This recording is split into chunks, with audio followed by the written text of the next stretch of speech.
নমস্কার বন্ধুরা, আজ আমি চলে এসেছি জাকারিয়া স্ট্রিট। এটি কলকাতার সবচেয়ে বড় মসজিদ। আর এখন সবাই মসজিদ থেকে নামাজ পড়ে বাড়ি ফিরছে। আর আমি ঠিক এখন মসজিদের সামনেই দাঁড়িয়ে ভিডিওটি বানিয়েছি।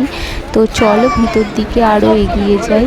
আর রাস্তার দুধারে দেখো প্রচুর দোকান। আর এখানে আবার শপিংও করা যায়। শুধু খাওয়া দাওয়ার জন্য এলেও তুমি শপিংও করতে পারবে। আর এই দেখো এখানে প্রচুর সেমাই পাওয়া যায় বিভিন্ন ধরনের। আর ব্রেড তো প্রচুর, মানে অনেক রকমের ব্রেড পাওয়া যায় এখানে। আর পিছন দিকে দেখো দোকানটাই পুরো লাচ্চা সিমাইয়ে পুরো ভর্তি। আর জাকারিয়া স্ট্রিটে এই দোকানগুলো মূলত রমজান মাসের জন্যই ফেমাস। তো রমজান মাসের ইফতার এবং সেহরির জন্যই বিখ্যাত এই দোকানগুলো।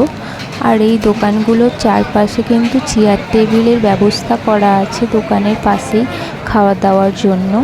তো আমি তো আজকে হালিম টেস্ট করব, তো সামনের দিকে আরও এগিয়ে যাই।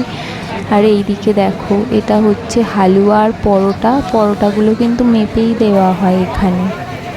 আর এই রাস্তায় অনেক রকমের কাবাব পাওয়া যায়। আর পাওয়া যায় সুফিয়া ও আমিনিয়া রেস্তোরাঁর হালিমও এখানে পাওয়া যায়। তো যাই হোক, আমি তো কথা বলতে বলতে চলে এসেছি। আর হালিম আমি অর্ডার করে দিয়েছি। এখন হালিমটা কাকু রেডি করছে, আমি খেয়েই জানাবো কেমন হয়েছে। আর হ্যাঁ, এখানে মুর্গ চেঙ্গিস নামক একটি খাবারও পাওয়া যায়, যা উত্তর ভারতীয় খাবার। এখানে আমি চিকেন হালিম নিয়েছি। আর চিকেন হালিমটা মাত্র 90 টাকা দাম। আর এখানে সব খাবারই মোটামুটি রিজনেবল প্রাইসেই পাওয়া যায়। তোমরা যদি এখানে কেউ এসে থাকো রমজান মাসে, অবশ্যই জাকারিয়া স্ট্রিটে এসে এই খাবারগুলো টেস্ট করে দেখো। আর ইফতারটা এখান থেকেই করে যেও।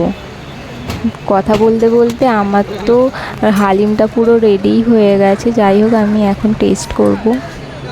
তো যাই হোক, হালিমটা বেশ আমার ভালোই লেগেছে। হালিমের সঙ্গে কিছু কাবাবও অর্ডার করেছিলাম। আর কাবাবগুলো ভীষণ টেস্টি ছিল, জুসি ছিল। আমার তো ভীষণ ভালো লেগেছে। তো আজকের মতো সবাইকে টাটা।